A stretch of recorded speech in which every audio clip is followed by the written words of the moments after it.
han dejado huella en el ámbito empresarial y que están haciendo ese espacio y logran tener éxito en este mundo. Hoy nos acompaña Magdalena Di Luca, ella es CEO de Exitven, además de Soluciones Láser, y está con nosotros para hablar sobre lo que ha sido su experiencia en el mundo empresarial, una experiencia que empezó desde muy joven. Bienvenida, Magdalena. Gracias, a estar aquí en Noticias Globovisión Economía y hablar sobre esto, esas mujeres que tienen poder hoy día y una voz en el mundo empresarial. Pues sí, yo comencé muy joven, o sea, tú no habías nacido más o menos.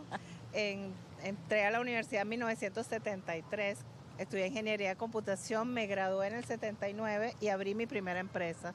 Nunca he sido empleada en mi vida, o sea, una carrera de más de 40 años como empresaria, cuando las mujeres no eran empresarias, la ingeniería de computación estaba empezando y además el punto más crítico era que las mujeres no eran visibles, más o menos. Pero siempre tuve la vena empresaria y arranqué desde ese día hasta el día de hoy.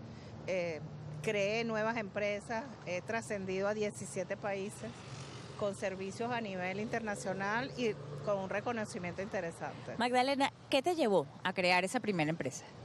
Bueno, yo nací empresaria. O sea, yo cuando era pequeña, mis hermanas jugaban a las muñecas y yo tenía una tienda que les vendía todo. Entonces era como que lo tenía en la vena. Pero además de eso, desde muy pequeña sí sentía que yo no quería esa dependencia de otro y así ocurrió. Yo me gradué en la universidad y todo el mundo quería emplearse menos yo. Y yo fui empresaria desde el día cero. Que cuando te gradúas, desde la universidad ya estabas pensando en crear una empresa, Sí, ¿cuál fue tu totalmente. primera idea? Mi primera idea fue prestar servicios de tecnología en Venezuela a la industria petrolera, cuando todo el mundo quería ser empleado en la industria petrolera y lo logré, fue mi primer cliente. En ese objetivo, ¿qué te llevó a identificar ese nicho? Ese nicho porque la tecnología estaba incipiente en ese momento y había muy poca gente especializada en el país. Salíamos de las universidades casi preparados, era algo muy nuevo, pero yo seguí preparándome por mi cuenta para hacerla mejor en un área específica que era base de datos. Y no había gente en el país. El hecho de por qué no buscar un puesto de trabajo que te pagara muy bien quizá, que es lo que muchos van a pensar, no hay muchas personas me van a pagar muy bien por esto, a crear un negocio. ¿Qué te dio esa luz? Sí. ¿En dónde viste tú esa idea? Es que la idea mía era poder trabajar a más de una empresa. Cuando oías hablar de los empleos, entendías que te ibas a quedar ahí toda la vida, que ibas a seguir en ese proyecto todo el tiempo. Y yo siempre vi que tenía que trabajar para muchas empresas y a su vez ya tenía la idea de trabajar en muchos países. Imagínate, y lo lograste. Y lo logré. Porque has estado en más de 17 países. Es así, hoy día opera 600 personas a nivel regional, 17 países, las marcas de tecnología más importantes del mundo. Y lo que es importante en todo esto realmente es en un territorio complejo, ¿no? Un territorio donde las mujeres son vistas así como un bicho raro. Todavía un bicho raro.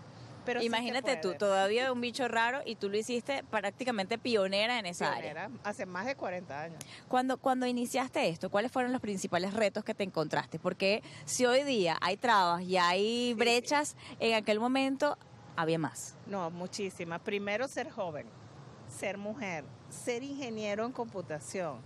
En ese proceso de por qué un cliente contrataría a una persona de esa edad con esa imagen, además me decían, no, pero tienes que verte mayor, tienes que ponerte ropa oscura, tienes que recogerte el cabello. Yo hacía todo lo contrario. Pero lo que sí existe y existió siempre es el tema de hombres que te dicen, yo no negocio con mujeres, ¿cómo vas a ser empresaria? ¿Cuál es tu currículum realmente? Cosas que nunca le preguntan a otro. Pero lo importante de todo esto es ser muy profesional, seguir estudiando, preparándote, viendo el futuro, que eso es algo que a mí me marcó. Yo toda mi vida, para mí la palabra futuro es mi marca, o sea, estudié la carrera del futuro, empecé a trabajar en proyectos que nadie estaba haciendo y siempre visualizo qué es lo que viene para estar a la vanguardia. Es un proceso arduo, ¿cómo lo compaginas con la vida personal? Es complejo, sí. Yo me gradué en la universidad, estaba con mi novio, nos casamos y después de que nos casamos le expliqué a mi novio que estaba formando una empresa recién graduado y que bueno, que era oportuno pues. Lo montaste en la olla, como diría. Lo montamos en la olla y él básicamente no entendía lo que estaba pasando, pero mi primer proyecto ni siquiera fue en Caracas, fue en Lagunilla y todos los lunes viajaba, regresaba los viernes y fue un proyecto de 3 meses durísimo pero logramos entre los dos entender ese proceso de cambio. Es decir, te acompañó, te apoyó. Totalmente, y toda mi familia. ¿Se convirtió en el señor Di Luca? Sí, es al revés. Sí, él es García y yo soy de Luca, pero lo bueno de todo esto es contar con un equipo, porque yo después tuve 3 hijos, en medio de todo esto formé nuevas empresas. O sea que sí es posible.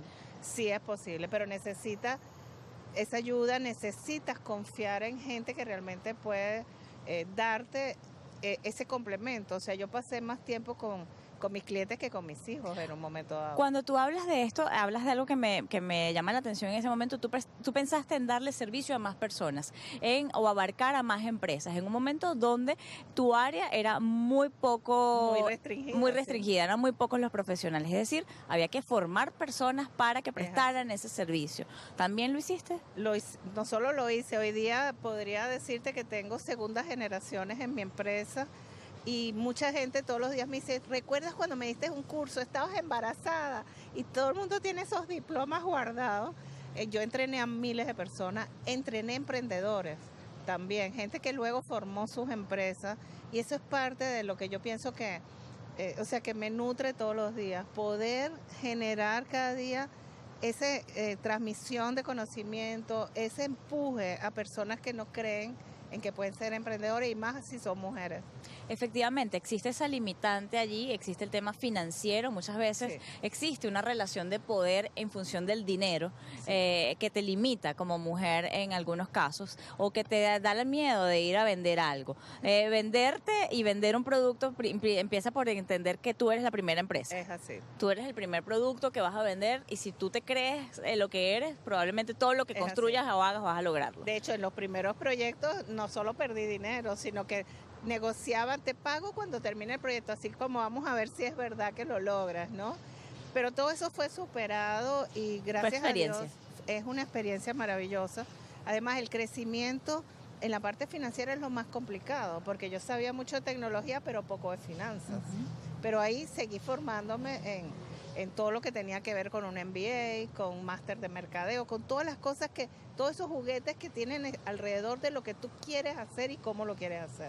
El área financiera tiene ese proceso y además el emprendedor suele tener esa falla. Claro. Estar muy capacitado en un área, pero no en la materia financiera. Aprenderlo es fundamental, pero además transmitirlo a otros es muy importante. Eres una speaker extraordinaria, logras motivar a todo aquel que está a tu lado.